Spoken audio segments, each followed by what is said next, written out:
stretch rat.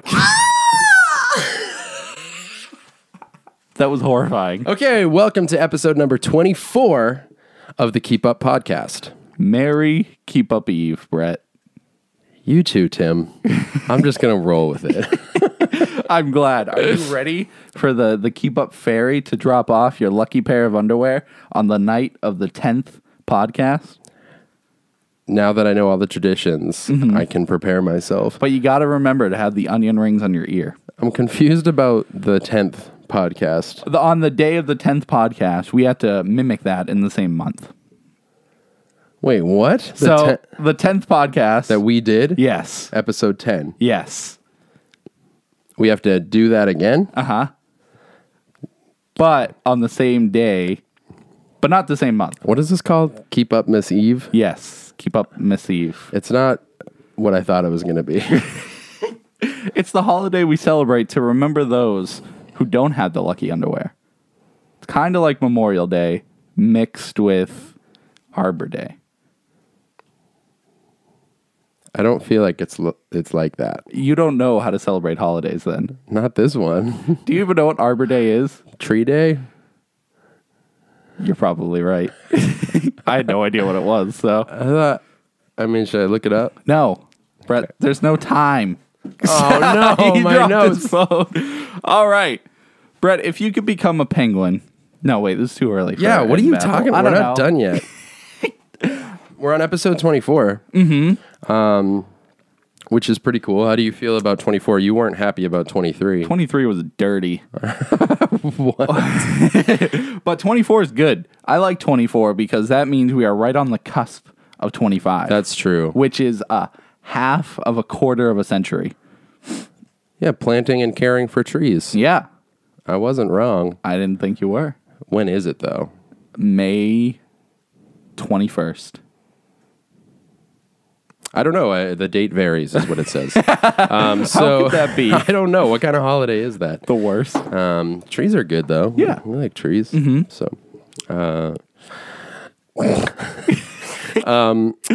I did that comedy set. Oh, yeah. Tell Yeah. me all the deets. There aren't a ton of deets, except, if I really wanted to get into it, I guess. Do you have a joke prepared? Absolutely not. You're No. the worst. It's really weird to do it out of context. Why? I've had context. I read a book called Contextual Potatoes. I don't know. I have no idea what you're talking about. No, it went pretty well. It was my second one, and that's it. It went pretty okay. Pretty okay. Yeah, people laughed, and Do you think you'll do it again? yeah, Yeah. yeah. Where? My friend just asked me to do a set August 5th, in Manchester. Oh, Yeah. that's going to be a scary crowd. Maybe it's a fundraiser show. Okay. So it might not be. I don't know who's going to be there. It might be. I haven't figured out yet if it's scarier when it's all strangers or if it's a ton of people you know. Probably, at least for me, it's people you know. 'Cause Right? You don't want to embarrass yourself. Right, If it's it's awkward. strangers, you're allowed to embarrass yourself. Yeah, and who cares? And they don't really know you. Right. But like if I'm like talking different on stage than I do in person and it's people I know, I don't know, it's weird. But also, I think because they're your friends, they'll give you courtesy laughs and stuff. So Yeah, but then you don't know if it's courtesy or not. that's fine. I'd rather live in the illusion that they were laughing at me, I suppose. that my jokes were funny. Yeah. Mm-hmm. Yeah, but it was pretty fun. It was quick. It was 5-minute set. See, that's so quick. It's like, really quick, but it's why a even long go time up? to just be talking and hoping people laugh. Right. Yeah. I got a round of applause when I said that I work on an ice cream truck in the summer. Woo! Yeah, it was just like that. Yeah. But more than one person. I wonder why. Do you? I don't know. Ice cream's very exciting to people. Yeah, but not me. Well, it's because we grew up with ice cream trucks. That's true. It's not. Oh, if there was a chicken nugget truck. I wonder if you grew up with like owning a chicken nugget cart, like a family-owned chicken nugget cart, if you would still have your love for chicken that you have now. For sure. I think it's just in my DNA. Like, I believe that I had a past life where I was a chicken farmer, and then I bit one of my chickens by accident, and then it just gave me the love for chickens forever. This is a weird fairy tale you just made up. Yeah, I know. Also, how do you accidentally bite a chicken? Well, because the chicken was on the fence, and I was like it hadn't decided yet. right. What? No, it was sitting on a fence, and it wouldn't wake up because I was slapping it, so I had to bite it. Why was it on the fence? Because it was sleeping there, but it can't be. So it wasn't an accident. It was an accident because I didn't want to bite it. But I accidentally told myself I had to. So it was rage driven, basically. I wasn't mad at the chicken. Well, I mean, I just picture you are slapping this poor chicken. Because he wouldn't get off the fence. I was so upset. He just wouldn't make a decision. No. Is what you're telling me. Because he's just on the fence. Exactly. So I just slapping him, and you're like, make your decision. Choose chicken now. But he's just peacefully sleeping, and anger took over, and you bit him. Yeah. Wait, a chicken's a girl. Shut up. Is it a chicken or a rooster? A chicken. What came first, the chicken or the rooster? Nuggets. I love it. I love how this podcast makes no sense. Is that, I mean, that's most. That's true. That's every podcast. But this one has been 7 minutes of nonsensical talking. Wow. How do we do that? See, my comedy set was already 2 minutes shorter than this podcast. That's crazy. Although, that's 7 minutes unedited, so maybe we just talked about stuff for a while in the beginning. 7 minutes is all I can spad to play with you. But then the intro is there. So, what'd you think of my technology? Oh, that was transition? Great. I liked it. That? I liked it a lot. Oh, yeah. All right, I got a new one for you. What is it? Health. Nah, do you? Health. Are you being serious? Health. Stop. We already have a food category. No, that's funny. just the first word that came to my head. I actually thought about that. Like, do we need a health category? Health? I mean, we do. I didn't really need is not the right word, but it crossed my mind because of something I'll be doing soon. And I was like, I'll probably talk about that on the podcast. But we're not going to talk about it now. Okay. I have TV to talk about. No reflections? I don't have any, actually. Do you? I don't think I do either. I don't have any. I didn't write any down, so. Well, if you think of any, let me know. Yeah, I'll interrupt you obnoxiously. Do it, and I'll probably ignore you. Like you always do. Not always. Okay. All right, TV. So there are two finales that we have both seen that we can talk about. Right? Okay, so full spoilers for the Arrow season finale and the Flash season finale. Just assume it's spoilers for the entire series. Yeah. As a whole, because there's things we must talk about. Right. Something like Arrow, I don't know, maybe there won't be that many spoilers, but if you're listening or watching, you're taking a chance. Okay? It's a risky maneuver. All right, let's do it in order. The Flash happened first. What'd you think? I thought it was good. Me too. Moving on. That's all we have to say. No, I thought it was really good.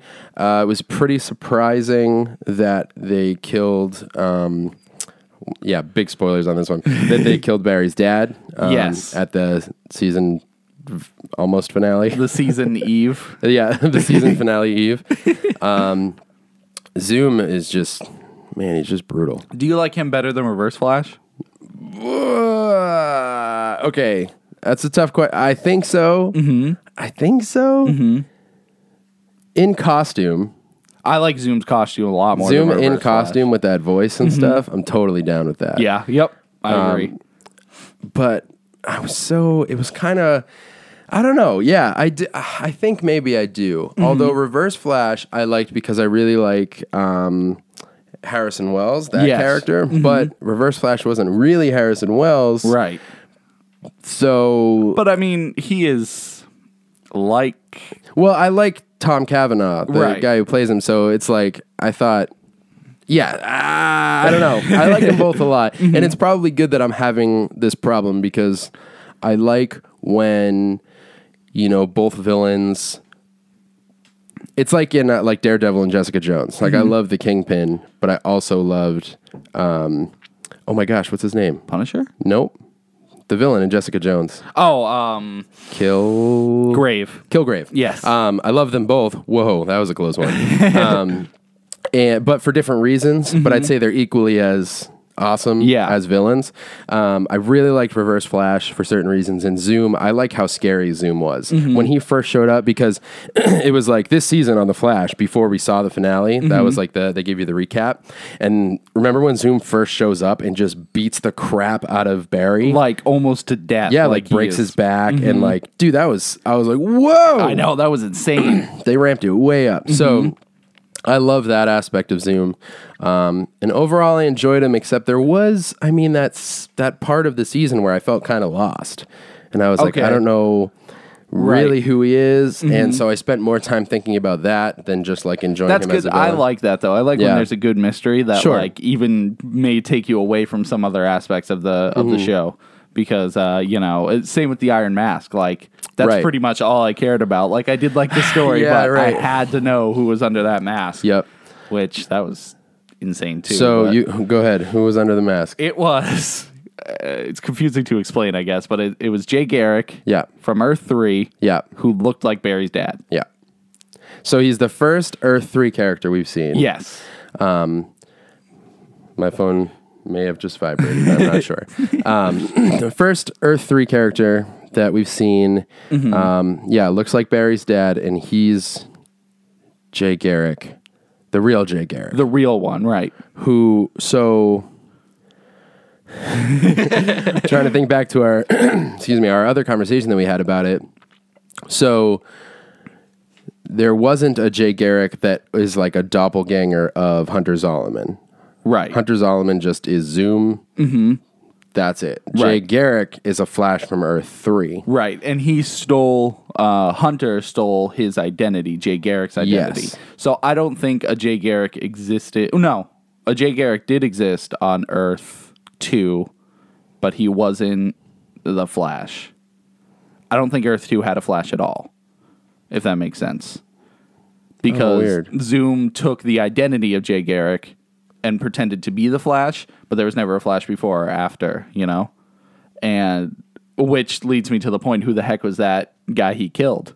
Was that Earth 2 Jay Garrick, who just was willing to die for Hunter? I still can't understand that, the time remnant thing. Right. Yeah, they tried to explain it again, and I still didn't get it. I was like... So at the end of the Flash finale, Zoom basically has challenged Barry to a race. To see who's the fastest man alive. And we see the worst acting in the whole series. Yeah, man. I don't know what... Hang on a second. There's something in my throat. I need some water. Now I'm crystal clear. Hi, Crystal. Some of the acting in this was terrible. So bad. And I cannot understand why, because I haven't really had a problem with any of the acting in Flash. No. There are other shows, like in Arrow, there have been moments where I'm like, that's a little cringy. Yeah. But the acting in Flash is always pretty great. But man, there's a moment where Snow is pretending to like want to go with Zoom and decide to become Killer Frost, and it's just so uncomfortable to watch. That one I didn't think was as bad. I get what you mean, but I think you have to take into account she's probably nervous, terrified to see him again. Yeah. And she's like saying what she doesn't feel, what she doesn't believe in, so maybe she's delivering it poorly because I guess she's like there's a bad that actor. But it felt like it got worse and worse the longer she did it. Yeah, it was definitely not the best acting, but I get, unless that was part of it, like you're saying, like she was trying to, I don't know. But then, what else? There's the moment where they're all rooting Flash on, like they're trying to get him pumped up to start the race. We believe in you, Flash. Like it was said just like that. That's not. It was so uncomfortable. Like I don't know what it was. I don't know. Like, did they have a guest director on that day, and they're like, just film this scene, and then I'll come back tomorrow or something? Like, yeah, I don't know, man, but it was not top notch at that point. But all that said, there was another moment where Harrison Wells said something to Zoom. He's like, cut the crap, Zoom. We know you want to do the blind moment of science. Is that what he says? Something along those lines. But it was just so awkwardly delivered. And I don't know, man. It was weird. And normally, weird. Like I said, that normally doesn't happen in The Flash for me. But anywho, there's the race. And the way... So we've seen earlier in the season that Zoom creates a time remnant and then kills it. And a time remnant, as far as I understand it, is yourself, but from the past.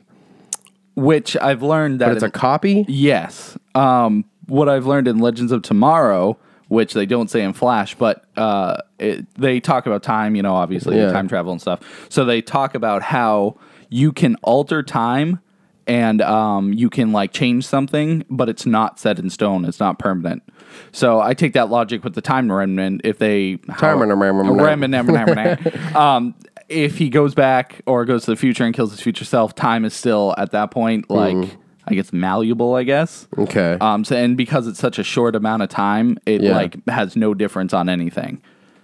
Okay. So that's why I think time remnants, I still don't know how they work. Like, right. But anyways, the whole reason I say that is just because, like, I think the time remnants are logical. They can't exist. Yeah, I'm sure. I just can't, like, figure out, because so then the end happens and Barry creates a time remnant that continues running while either Barry or his time remnant. So there's two Barrys at this point. Right. One Barry keeps running around this giant thing that is going to, like, tear a hole in the universe or something. And then the other Barry attacks Zoom, but the Barry that is running needs to run so fast that he basically disintegrates.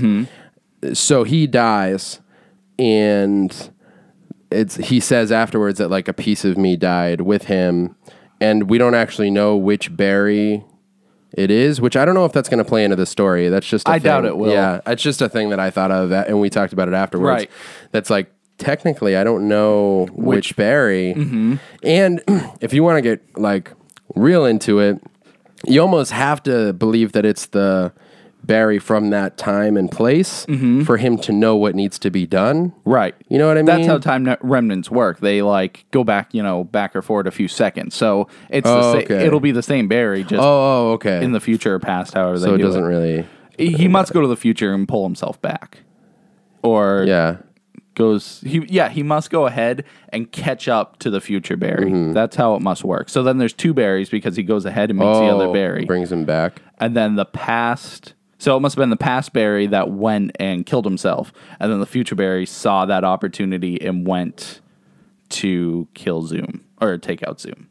Right. You seem like you have no idea. No, I feel you. Yeah. I mean, it's fine. I don't really have a problem with it.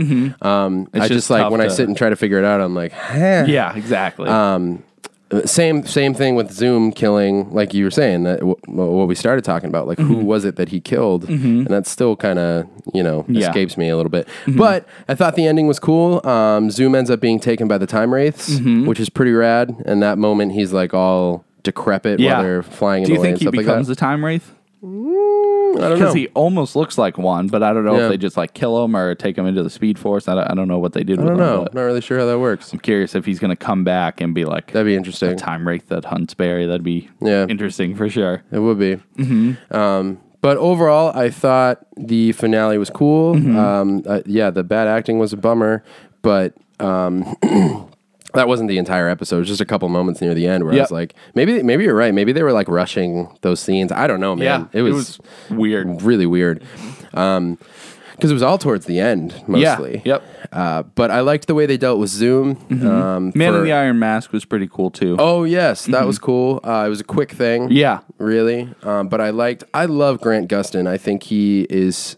just a really, really good actor. I want him to be Justice League Flash. I do too. So badly. Like, it kills me that they're fools for not letting him. Yeah, well, it's the same. I don't think we're going to see the same Green Arrow either. Right. I think they'll switch the whole thing up. But man, I think he's a good Green Arrow too. Yeah. Anyways, but yeah, so Flash finale, I was good with. The only thing, and it's meant to do this, is the very end is very frustrating because what Barry decides to do is go all the way back in time and rescue his mother. Which, if you've been watching The Flash, you know that basically resets the past 2 seasons. It's going to reset the whole everything. Everything. So it's like everything. Life. I equated it to when you decide not to save in a game and you play for like another hour and then you die. That's the feeling I had when he went back and saved his mom. I was like, no. And he even sees like past Barry. Season 1 Flash. Like watching him kill his mom or save his mom. I was like, what a twist. And so that's very frustrating because everything that's going on, he and Iris are starting to like discuss being in a relationship and just everything with Zoom. So it's just crazy. But I mean, I'm interested to see. It wasn't bad. It was just like, okay, that's... I mean, you got to remember, he learned the whole first season, at that point, I can't do this. I can't reset it. Right. And because he knows the ramifications, he won't be the Flash. Of course. And like, a lot of people will die and stuff. Yeah. So why in the world did he think it was a good idea after defeating I don't know. Zoom, I don't know. It seems stupid. I mean, emotionally, he's like destroyed, right? And that's what he talks to Iris about because, like, he lost his dad now, and he's like, I forget what he says, but something. He's kind of recapping like what's gone on, and he's like, for what? Like this, everything keeps getting worse, type of thing. Maybe I'm over dramatizing it, but that's kind of what I got. Well, that's CW shows for sure. Yeah. Which again, to bring up Grant Gustin's acting, like in the very beginning when he's like crying over his dad, and like it's just so good. So good. And but yeah, I guess that's what we're supposed to take from it is he's so like emotionally distraught.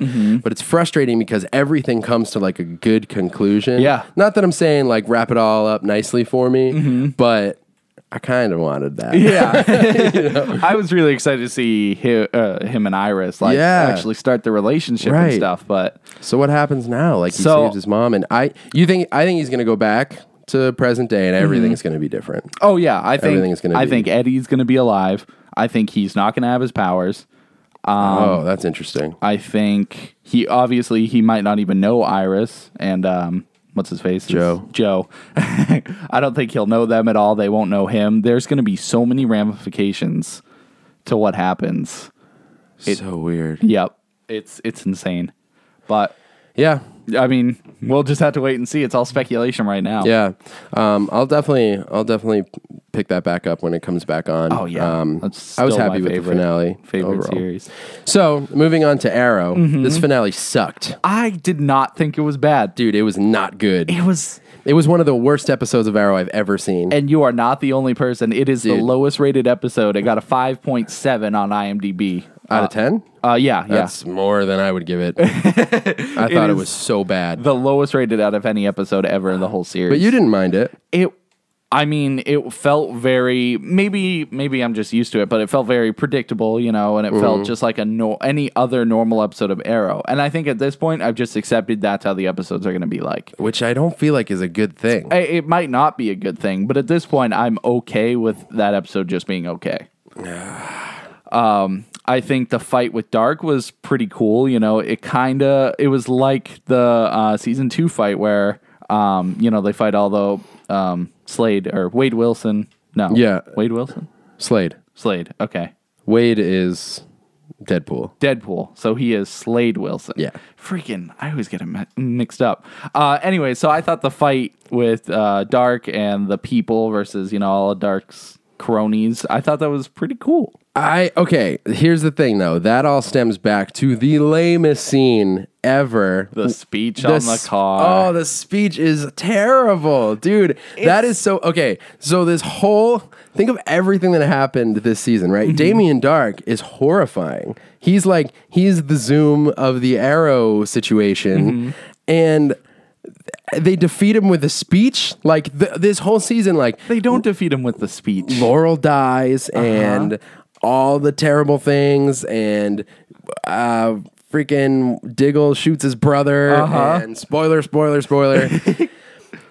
And this episode, it's so rushed, and the speech is what defeats Dark ultimately. And first of all, there's a riot happening in the streets because they know there's a nuke coming. Right. So there's and I didn't even wait till we get to that. That was stupid. I agree with that. Yeah, you have to. If you didn't, the show might be over. So he Oliver jumps on the car and he's like, "Everybody listen." Come on! What? Who's in a riot? And then they all gather around for story time, and he's like, "This city was built for more." All this the cheesiest just crap. That's Arrow though.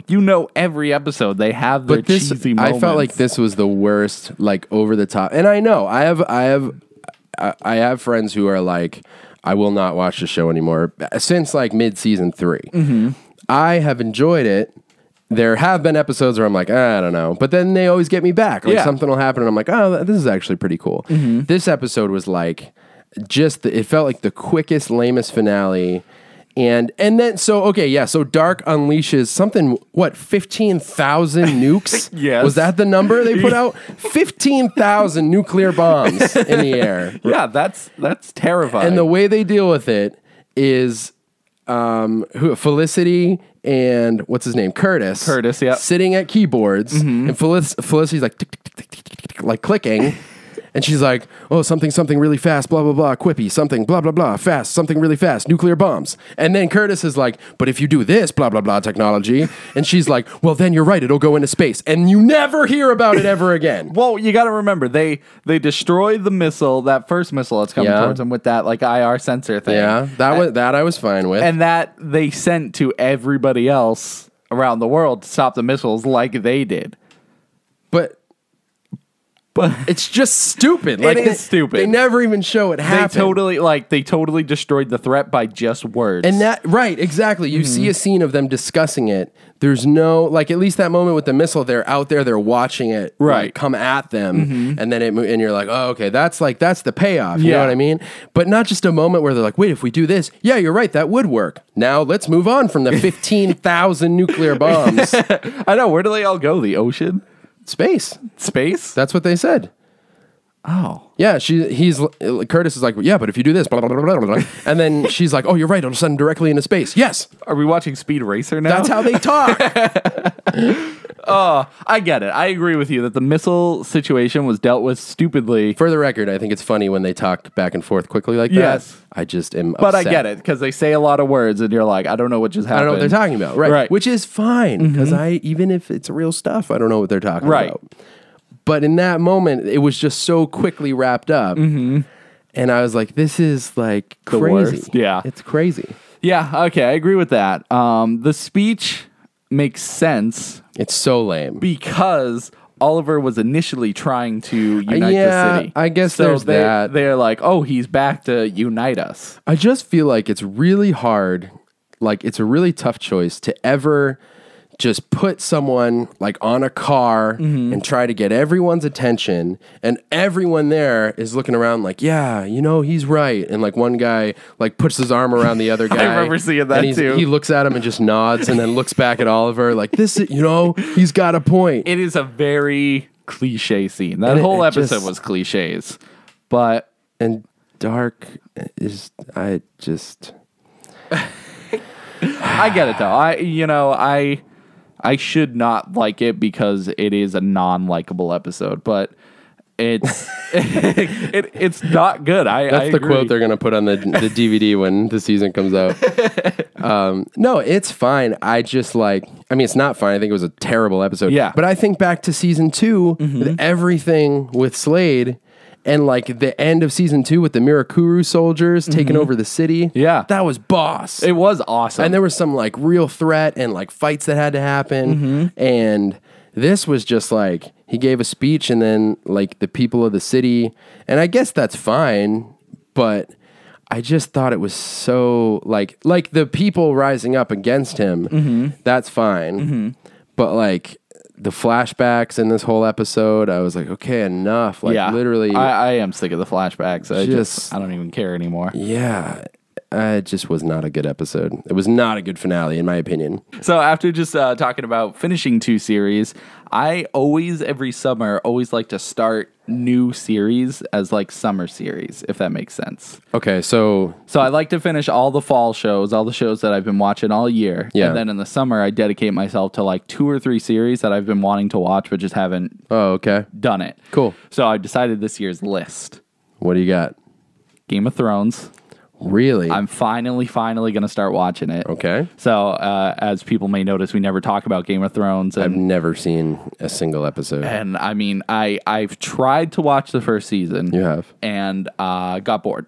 Okay. I just and it is boring. Everyone says first season is probably the worst. Not that it's bad, but it's just like super slow, and they are developing the world. So it's a lot to take in if you haven't read the book. So I'm going to bite the bullet and just crush through it. Just do it. Because, it's one of those things. Why are you punching the mic? Sorry, I punched my mic. It was making me angry. I'm sorry.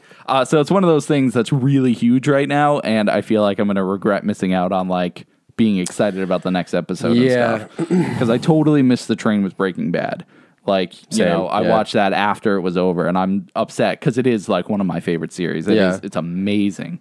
And you have like no one to talk about. Yeah, about I mean, it. I can still talk about it. People talked about it like 2 years before. Yeah. They're like, it was a great finale, but I've already seen it. Move on. Right. So I want to get on this hype train while it's still moving. Yep, that's So I'm gonna watch. I'm gonna try to watch that. I always do Once Upon a Time. That's always you're gonna one of catch my up? one of my summer series. And then Death Note's the other one I'm gonna try to watch. You've never watched Death Note? Never. Really? Yeah. Wow. There's actually a lot of popular animes that I just haven't sat down and watched. I'm surprised. I know, as a fan of anime. Yeah, a fanime. A fanime. So yeah, those are my summer series. So you might be hearing more about that. That'll be good. Over time. I need to. I have 3 that I need to catch up on. Oh, 4 actually that are more imminent. I have actually more than that on my list, but I need to catch up to The Walking Dead. I never finished last season. Oh, okay. Yeah. Also, Agent Carter in season 2. Ash vs. Evil Dead, which we talked about, and I still haven't watched Daredevil season 2. Which that door freaks me out. There's a ghost door.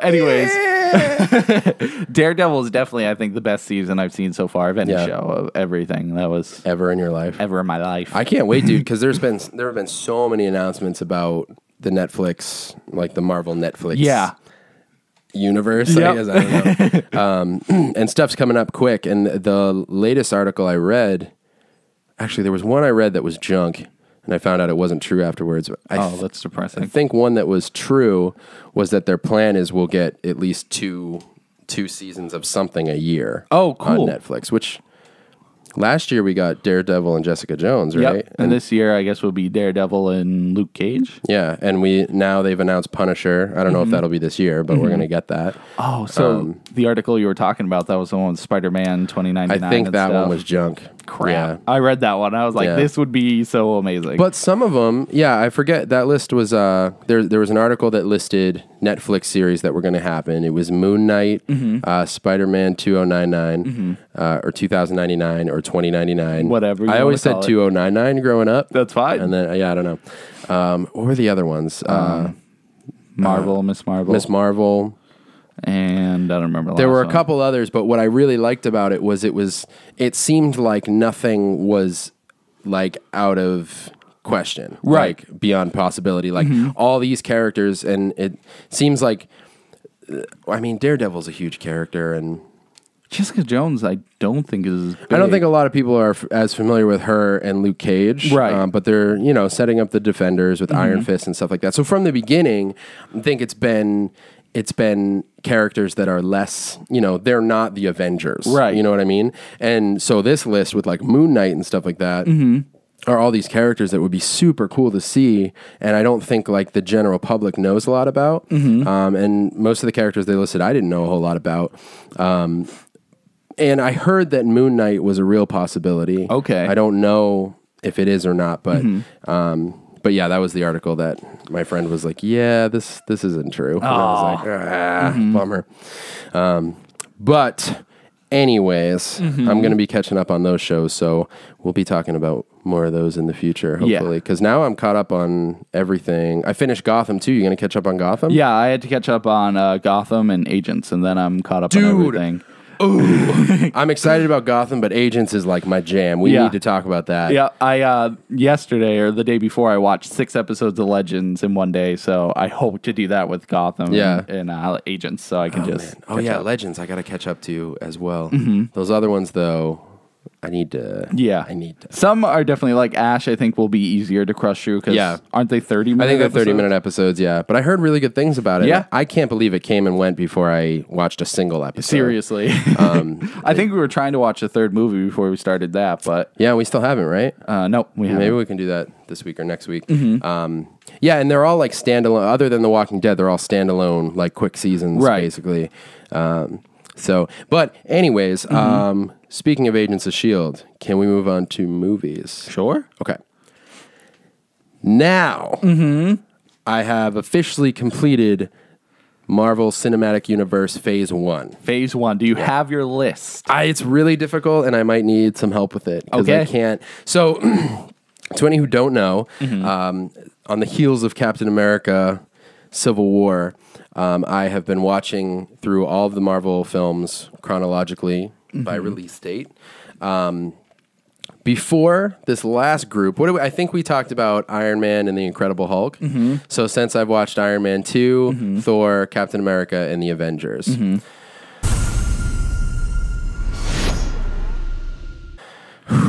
Good movies, man. Now, Captain America was one that was so different that when I first saw it, I really liked it, but I felt like it bored me at moments. But in revisiting it, it's one of the best handled character stories, I think, in the universe. Like, it's just so... It's so good. It's so cool seeing Steve Rogers from the beginning, and there are a couple of weird parts with the CGI and his body being really small. Yeah. It looks so weird. He looks so small. Like, yeah. Yeah, he looks like a kid almost, a kid's body. It's really weird. Right. It's super strange. But seeing that all the way to the end with Red Skull and everything, and I really do like Red Skull, and I don't know. I think part of what it was is Red Skull is not. He's a cool villain, and I like his character and his intentions, and he's evil and scary. You like his intentions, you Nazi? As a villain, you're a Nazi. I guess that was a weird thing to say. That's all right. You like Nazis, and that's fine. Shut up. It's America. I just don't like Nazis. I didn't mean. I like Red Skull as a villain. Hail I'm just Hydra. saying. We should talk about that after. But what I was going to say is, like, we don't see nearly as much of him as we see of Loki. You know, and he's kind of just. He's more like a scary face. No pun intended. But he works really well in this movie because he's like Captain America is like a war movie, but with this character that's so different put in the middle of it, and it's just so awesome, man. When he first goes and rescues everyone, like all those soldiers from Red Skull, and like when they're marching back up the hill, it's just so good.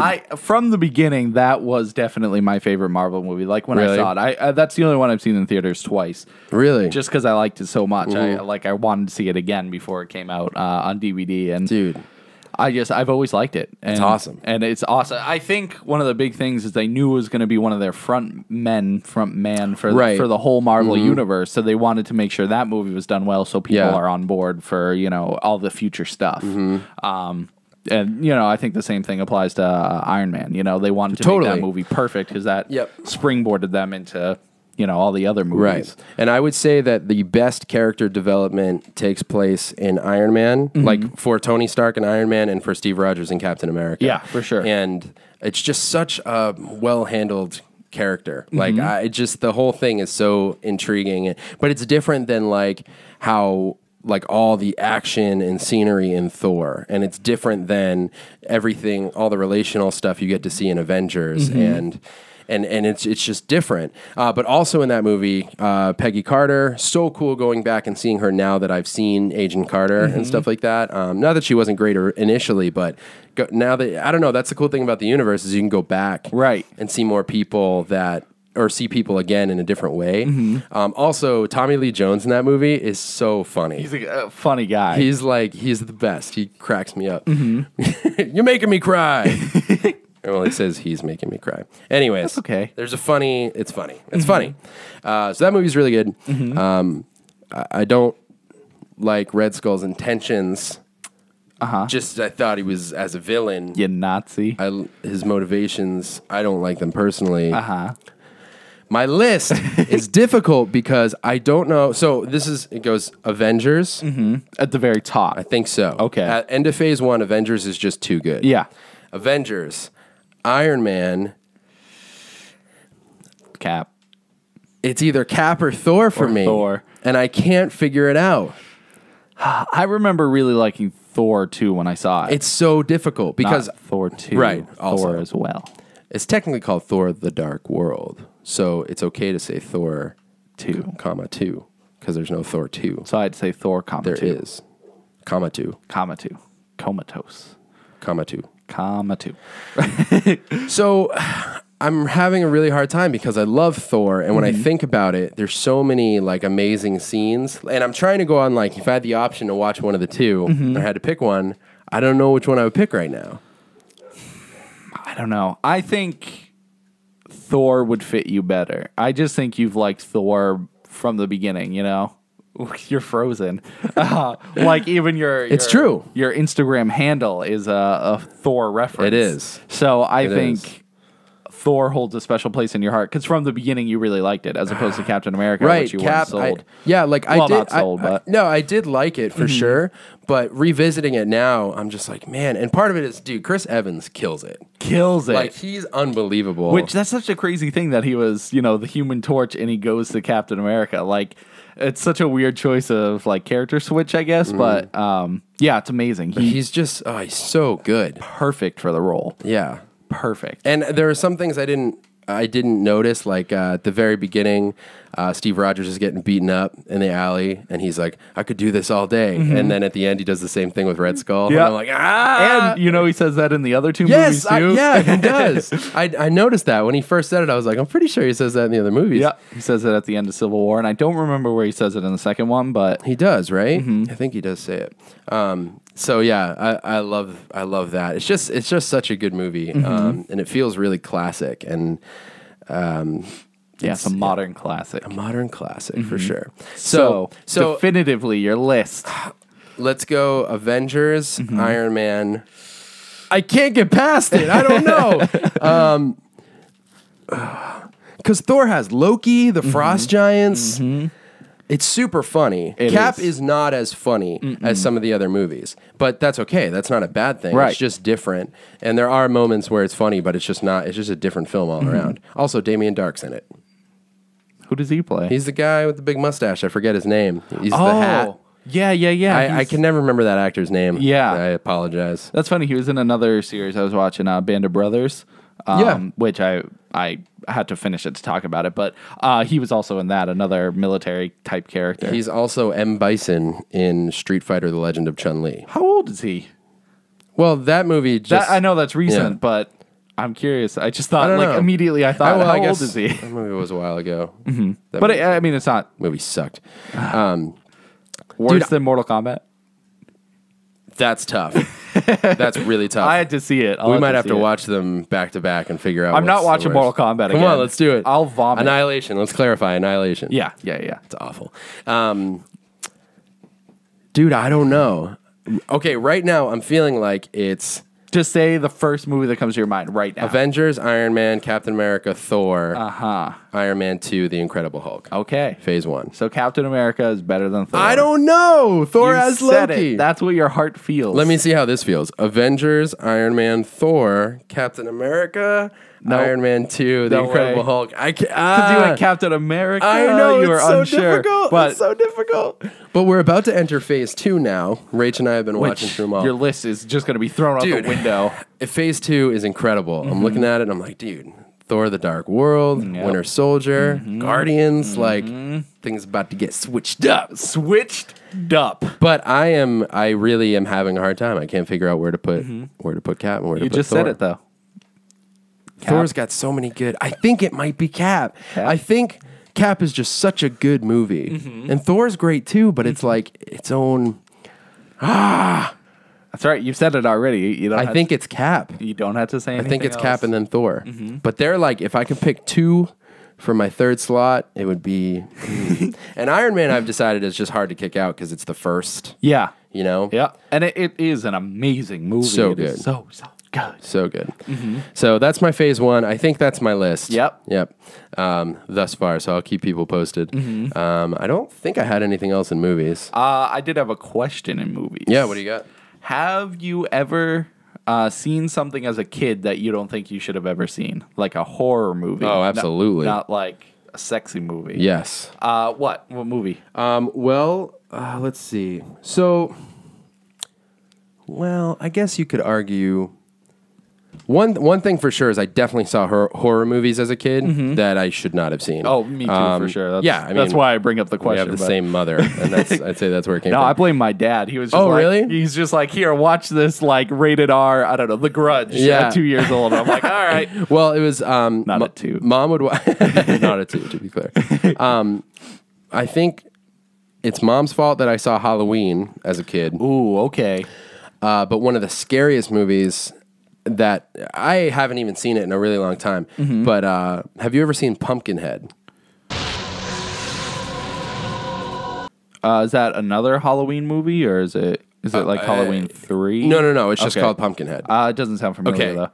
Horrifying. Really? So I saw that as a kid. That was at Uncle's house. And at Uncle's house, I would see like Predator, Terminator, all the good R-rated all that kind of stuff, movies, like Starship Troopers. There's a scene in Starship Troopers where the girl takes her shirt off, and I remember sitting on the couch, and Uncle was next to me, and he just took the pillow and smacked me in the face and held me down until until the scene was over. That's great. I think he forgot that it happened because the rest of the movie, you know, like they swear and stuff, and it's pretty violent, but that stuff wasn't as big of a deal. But the girl goes to take her shirt off, and he's like, I'm like, what's happening? But I was really young at the time. That's great. Yeah, it's pretty funny. But Pumpkinhead, dude, is so scary. We should watch it because I don't really remember, but the creature in it is horrifying. Is it just a guy who has a pumpkin head? No, he has. So if I remember correctly, there's like a young kid who gets bullied as a kid, but his mom's like a witch or something, so she summons a demon to like come and attack the bullies,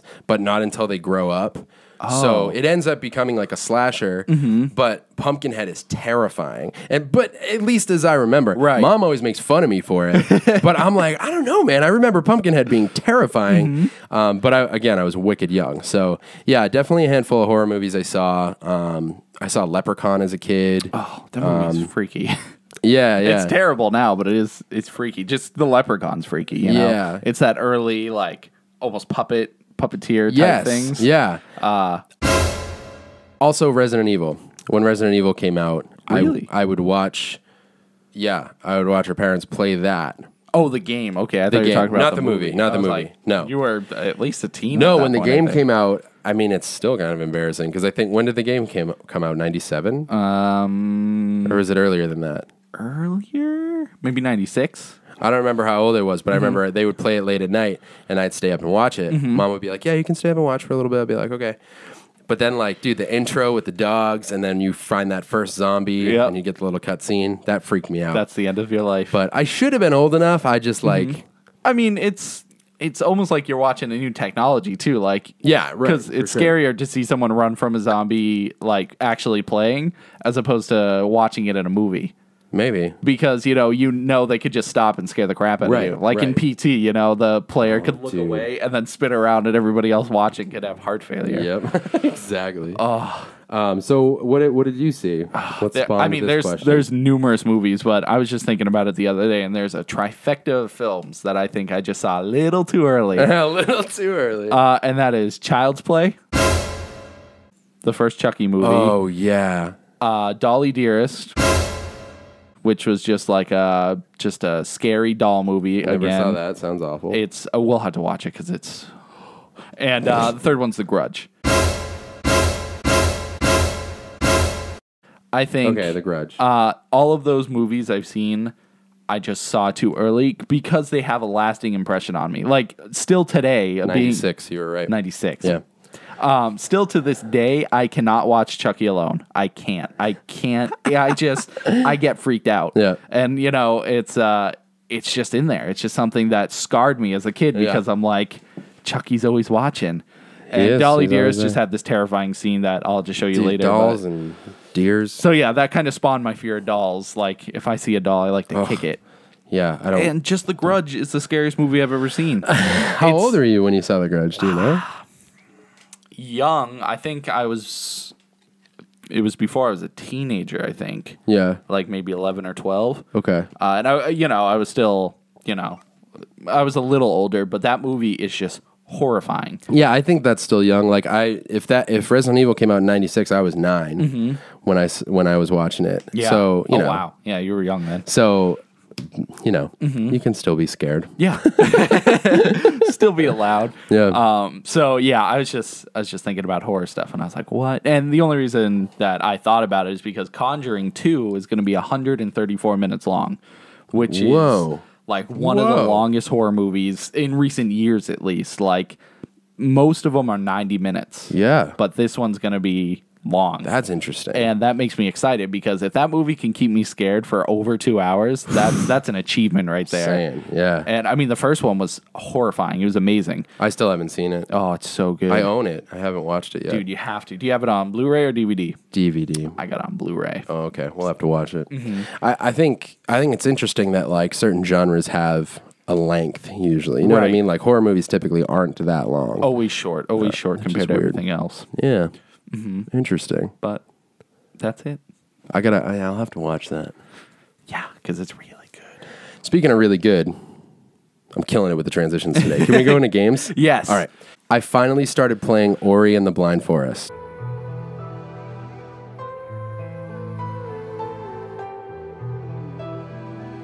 Is it in the Blind Forest and the Blind Forest? Ori and the Blind Forest. It's amazing. It's unbelievable. Let me just run down what's going on here. The art is incredible. It's got that indie platformer feel to it. Yep. It's almost looks hand drawn. Like it's very paint like. Paint like. It really reminds me. I feel like I'm playing a Miyazaki film. Like that's what. And so the voiceover's super cool. For anyone who's unfamiliar, was this like a launch title or? Nope. I mean, nope. It was just a Xbox exclusive. Just indie game basically. All right. It came with the bundle that I bought when I got my Xbox One last year, and I think they're still available. It was a pretty sweet bundle. Yeah. What was in it? It was Ori. It was Gears Ultimate Edition and the Rare Replay. Nice. Dude, it's solid. You get so much. That's an amazing one. So much good stuff. So Ori, the beginning is just it sets up the story beautifully, and it's just interactive enough to keep you playing. Basically, the story is you are a leaf, I believe, that flies off of the Tree of Light, if I remember correctly. I've only had one session with it, so I'm trying to remember. I was going through like, remember the terminology. Orb of Light. You know more than I do.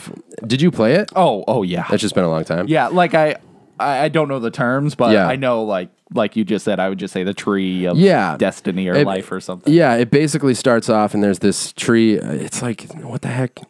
I don't know. I'm sorry. But it's this, I believe it's like the Tree of Light or something. But it basically keeps the forest alive and joyful and all this stuff. And Ori, you are this leaf, or at least you're depicted as this glowing leaf that flies off the tree early on. But when you land, you become this little like fox woodland creature kind of thing. And then you're cared for by, I'm not even going to go further than that. Yep. But there's this incredible story setup. It is heartbreaking real quick. Amazing, though. So good. Dude, oh, man. There are a couple moments where, like, the story won't progress until you hit the joystick, like, move. Even when... Like there's a moment in the story where you can barely move, but if you don't move the joystick, it just won't happen. And I love that kind of subtlety. So right now, as far as I've gotten, I met like a little light spirit thing that I can shoot flames with. Yeah, and the little like pew pew pew. And then there are these like dark forest creatures that you have to fight, and it's just incredible. It's really, really fun. It reminded me, even though it's very different in a lot of ways, it reminded me of when I first played Limbo. It just has this like, I don't know, just this like appeal to it. I just made a weird noise with my throat. Did you hear I was that? going to call you out, but I was like, yeah, I'll let it every now and then something really weird shows up in the recording, and I'm like, what the heck is that noise? Like, it just has this like... clearing my throat or whatever. But it's just beautiful, and I can't wait to play it more. Yep. What do you think of the gameplay? You like it? I love it. Yeah, it's super simplistic. Just like a normal platformer. Yeah, and not simplistic in a bad way. It's just very user-friendly. Yep. Until later. Oh, my God. Really? Oh, my God. Yeah, I can see it already starting to develop because so far, like, it starts off and you can literally move and jump. And you're like, oh, this is easy. And then all of a sudden you start gaining abilities. Yeah. And which is cool. I like there's like this ability tree where you can upgrade the character. And I always love the mechanic of orbs that you have to collect for life and for I forget what it's called, but you fill up another bar to create save points. It's called like a soul something thing. So yeah, I'm really enjoying it, and I like it's set up in a way where like you could go two directions, but if you go direction A, for instance, you're like, how the heck do I get past this? So you end up going through direction B, and very Metroid. Castlevania type. Totally. Exactly. Yeah. And you'll get, exactly like that. You'll all of a sudden gain an ability that can, and you're like, oh yeah, now I can go back and go through this place. And not all of them, at least so far, are necessary to furthering the story or the gameplay. Some of it's just secrets. Like you can go and get a new light orb or soul orb or whatever. Hopefully I'll get my terminology right by the next time we talk about it. But overall, it's super fun, and it's vastly different from Assassin's Creed. Yeah, that's a big difference. Which is, I like doing that, like switching completely to something different. So this is your first Xbox One game that you're playing, right? Yeah, actually playing through. Yep. And, how's the controller feel? Are you liking it? Feels good. I like it. Yeah, totally. And it's just the game's so smooth. Like it looks so good, and just I think it's 60 frames. Yeah, which is, I mean. Of course. You'll start noticing that once you upgrade, once you start playing other games. It's just so clean. But yeah, that's what I'm playing now. And I don't know what I'm going to play after that or if I'm going to start anything else. I may try to beat Metal Gear Solid. Yeah, we got to figure that out. Yeah, I almost put that in last night, but I just really wanted to start Ori. Yeah. So I'm glad that I did. It's incredible. It's a really good game. I'm glad. What about you? Are you playing anything? Yes. What? Did you hear about this little game called Overwatch?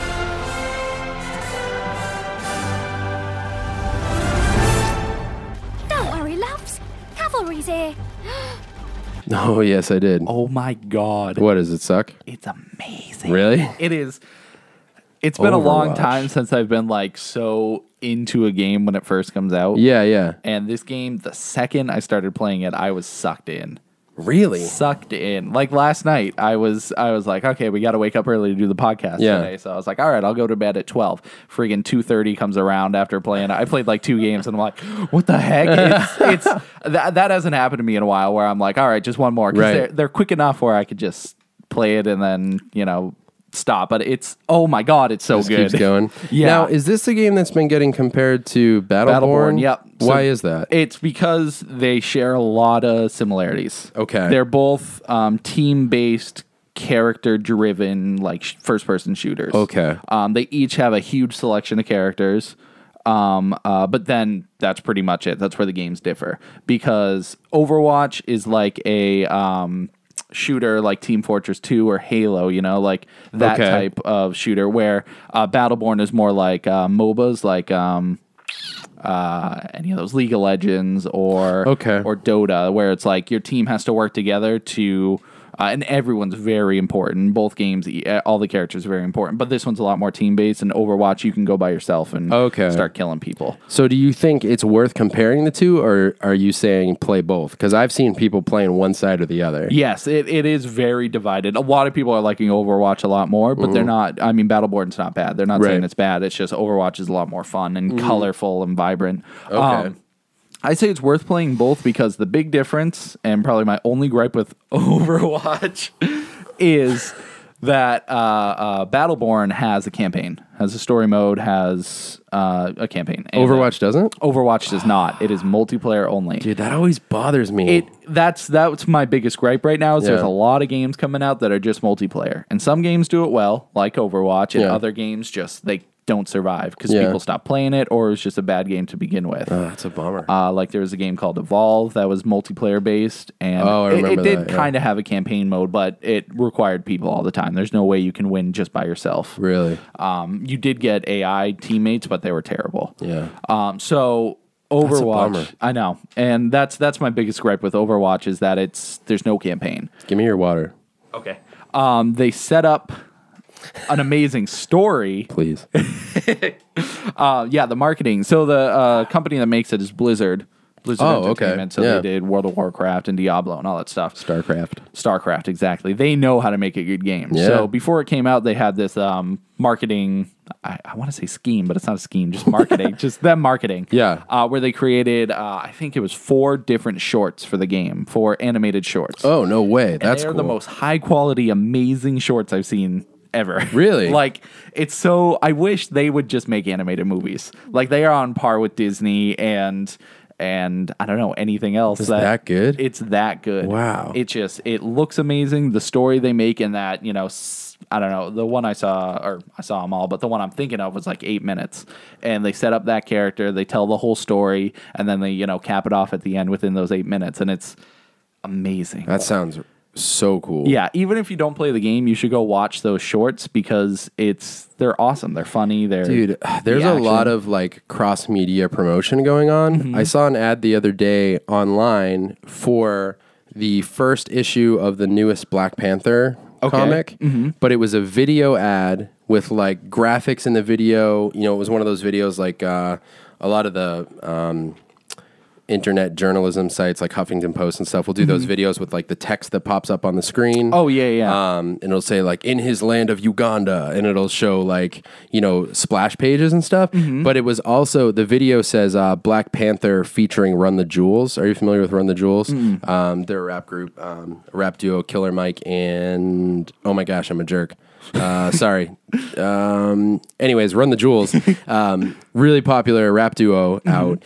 And this video was a comic book recap in video form featuring a track from Run the Jewels. That's awesome. And that's how they put it out. Like, so it was just so much like cross media promotion. And I watched it and it was sick because it was like a soundtrack while you're reading the text about the recap of this book, and I was like, man, I want to go get this book. Yeah. So it's really cool that they're doing that with the animated shorts, especially where they know there's not a campaign. They're like, let's give them some story before the game comes out. That's the only way to get the story is through that. So, which I'm fine with because they did awesome. They did amazing. That's really cool. There's still a lot of questions because they said we're finished with season 1, so there's going to be more shorts. But they established some characters and established the world, but there's still a lot of questions like who's this guy? What's their story? Yeah. So they got me hooked. I'm excited to see season 2. That's super cool. Where were those available? YouTube.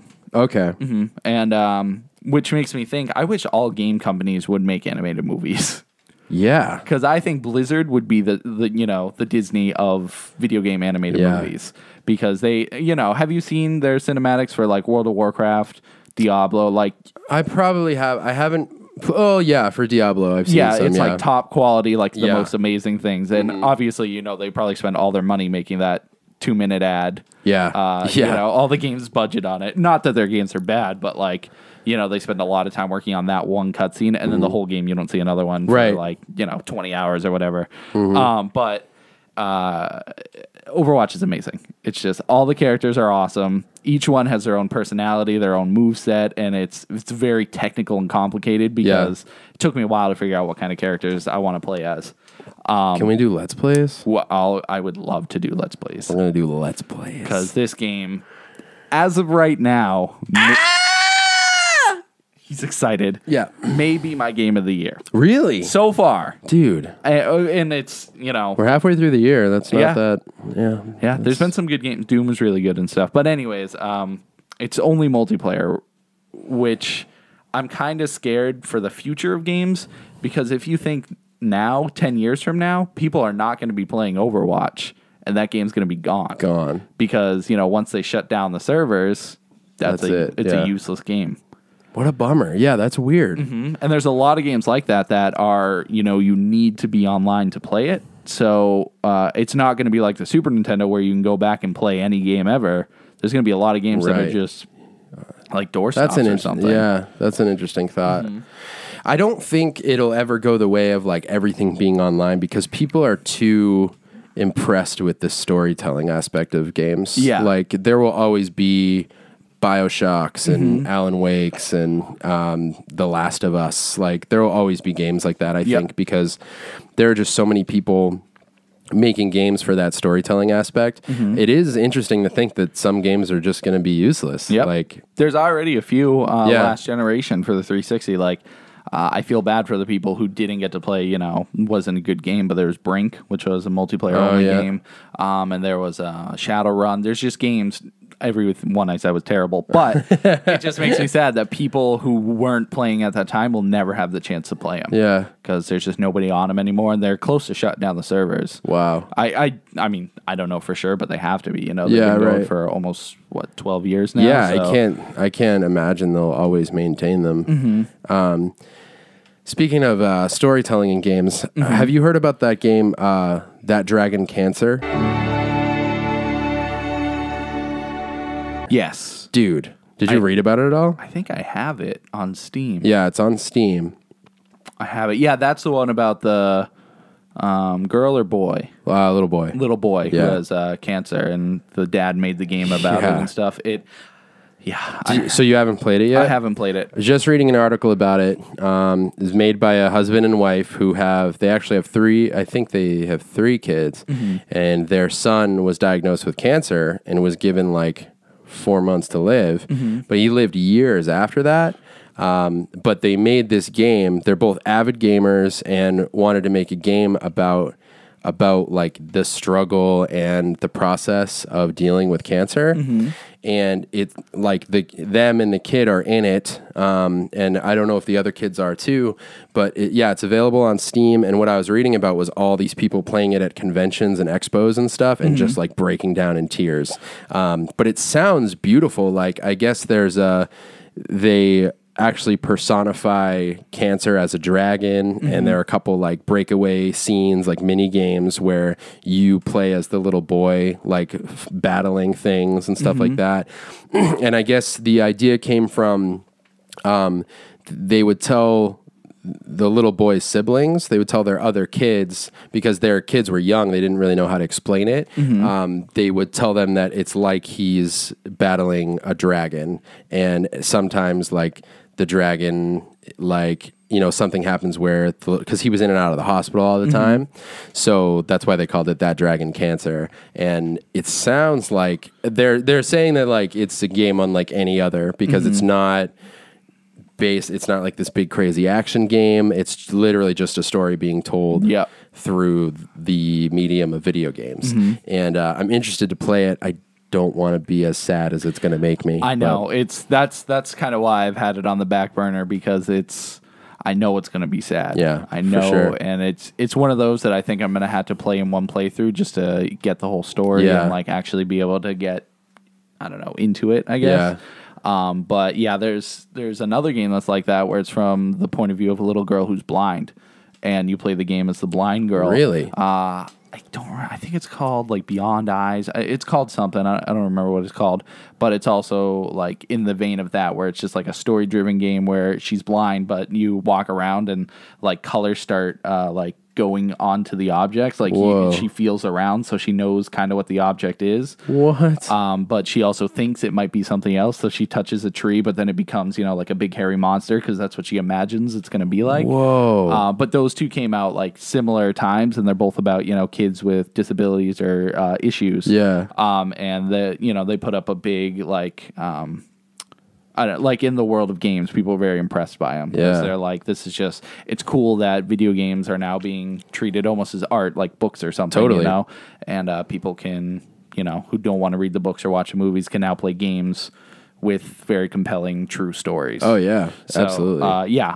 It's something I do want to play, but it is very sad. And and I was reading about it, and I guess the little boy, while they were making the game, passed away when he was 5.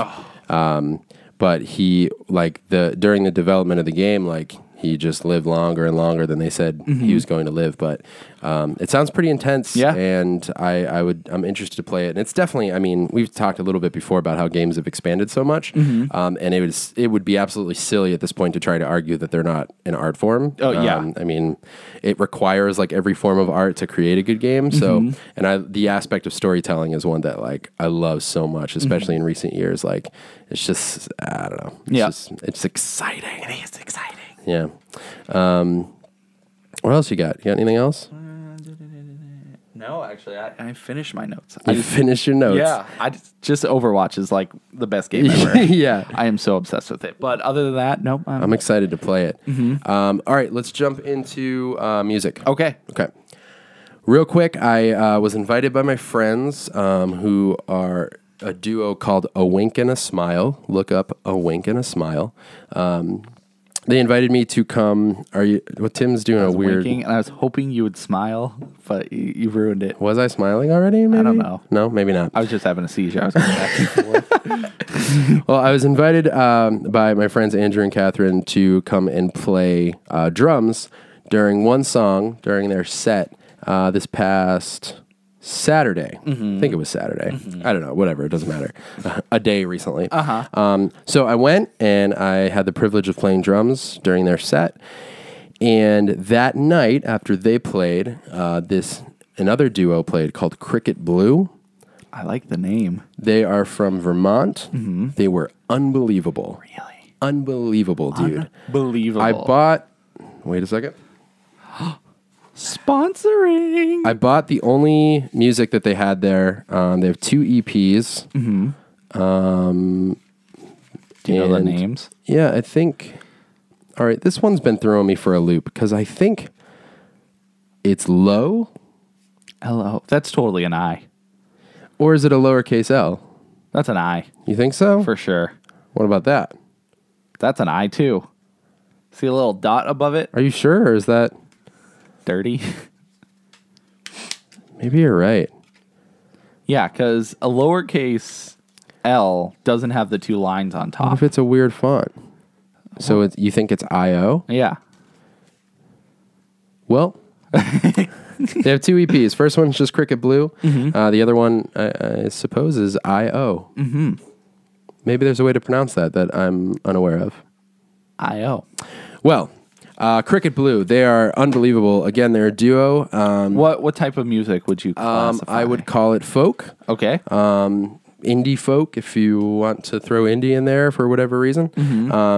But 2 acoustic guitarists, male and female, their voices complement each other. Love it. Amazingly. It is this like beautiful, haunting, like alluring sound that is almost like I don't know what the word is, like enchanting. Like it's been a long time since I have watched any act live and just been like sucked in. And they were unbelievable. They're both their names are Taylor and Laura, and they just make these like incredible I don't even know how they make the sounds that they make with their guitars, but they're both just playing acoustic, and lots of storytelling in their songs, which is really cool.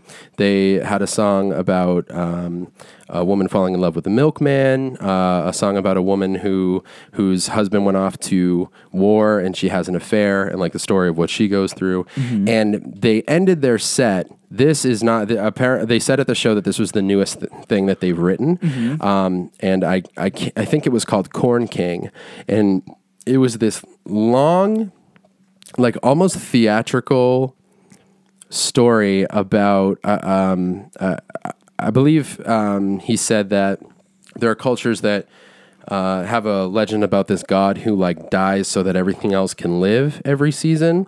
And he equated that to a bad breakup that he'd had. And I don't even know how long it was, because again, I was just like entranced, but I think it was like 7 or 8 minutes long, maybe longer. Yeah.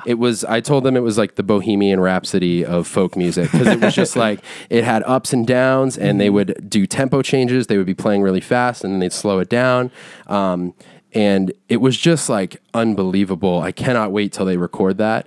And their EPs both sound amazing. They have a lot of good videos online too, like really good quality music videos. And there is one called Forsythia. If you can find... Yeah, Forsythia by Cricket Blue. Look up that video on YouTube. But since we met, the wasps that live inside my chest, the paper nests that rattle when the thought of you comes in. They worry me.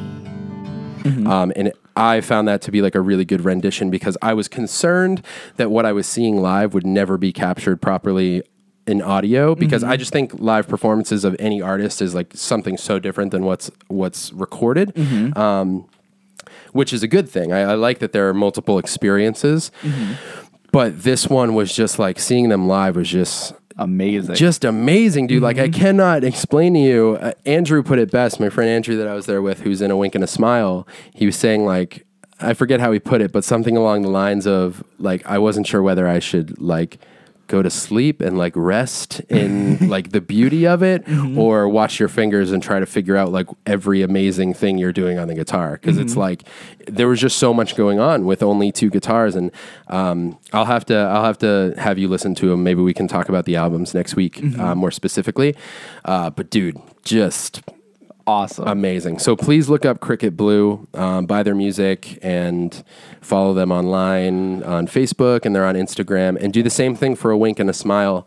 They have some videos up of their stuff, and their genre varies more, but they're a duo, male and female. Voices also complement one another excellently. And Andrew raps a little bit in his songs. They sing mostly. That's interesting. It's very interesting, but they do it really, really well.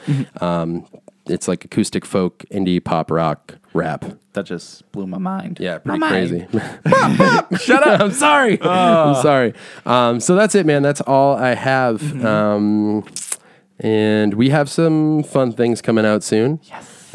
We have an interview that will be posted. I don't know. When do you want to post that? Today. No. Okay. I mean, we could, I guess. Well, probably not the same day as a podcast. No.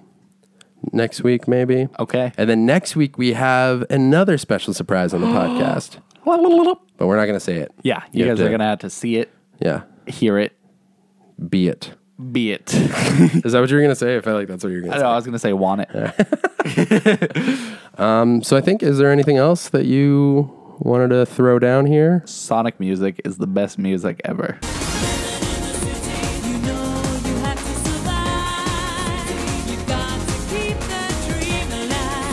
Real good. I looked up, I can't talk about that. That's something we talked about in the interview. Never mind. We'll talk about stuff later. Sorry. I just wanted to bring up Sonic music because it gives me an excuse to put it in the video again. That's it. I just want to start plopping them in every video. Let's go back and plop them right in the middle. In every single video we've ever done. Ever. Yeah. We hit 1,000 views on Dungeons & Dragons. That blows my mind. I've been waiting forever, watching it every day, and it's slowly like 3 views one day, 5 views. Are the views from you? I know. I keep clicking it every day, and it's like, oh, it must be me. No, I don't think it counts unless you watch a certain amount of it, right? Yeah, and sometimes if you're logged into yourself and or logged into the Keep Up YouTube page and watch it, it doesn't count it. So, but yeah, that's amazing. That's so happy that one of our videos hit 1,000 views. Yeah, if only all of them could. All of them, or like recent videos. I know. Watch. It's crazy. YouTube is just not fair to us. I don't understand it, and I'm sure there are people who do understand it better, and maybe they should be doing this. But that's all right. We'll have to do some research. With our new shows that we're working on, I think we're gonna hit the big time. Yeah, I think so, dude. We're encroaching on 100 videos on our channel. Yeah, we're 87 last time I checked. Yeah, that's close. So by the end of this week, we'll probably be at 90. It's crazy. That is crazy. But yeah, we have a lot of other fun stuff planned. And yep. Reviving some old concepts maybe on the channel. Yes. Tim making weird Slurpee noises. All right. So I think this concludes episode 24. Yes. Thank you guys for watching and listening. Yes. And living the Keep Up life. Live the Keep Up lifestyle of the rich and the Shameless. Let's see. What can I do for NBabble this week? I'm going to leave. Thank you guys. Follow us on Instagram and Twitter and Facebook. And you can email us if you want. Do we have other social? Follow your heart.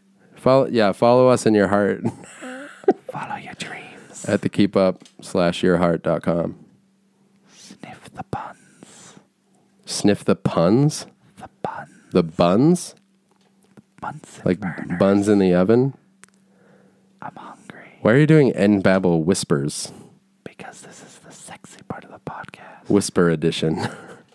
They call me King Lips. It's actually kind of freaking me out. Like my ears are starting to tickle. Tickly lips. Don't say tickling lips. I like when my butt hairs go north. What? Because of getting tingly lips. Don't. Oh, I'm stuck. Brett's an elf, but is afraid to commit I'm an elf? murder. Smell the socks of rebellion. Bye.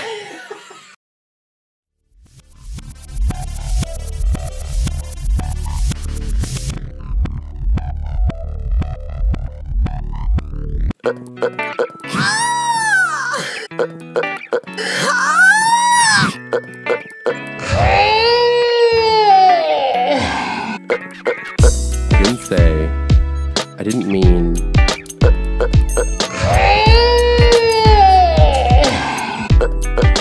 I didn't say. I didn't mean. I didn't say. I didn't mean. Cut the crap, Zoom!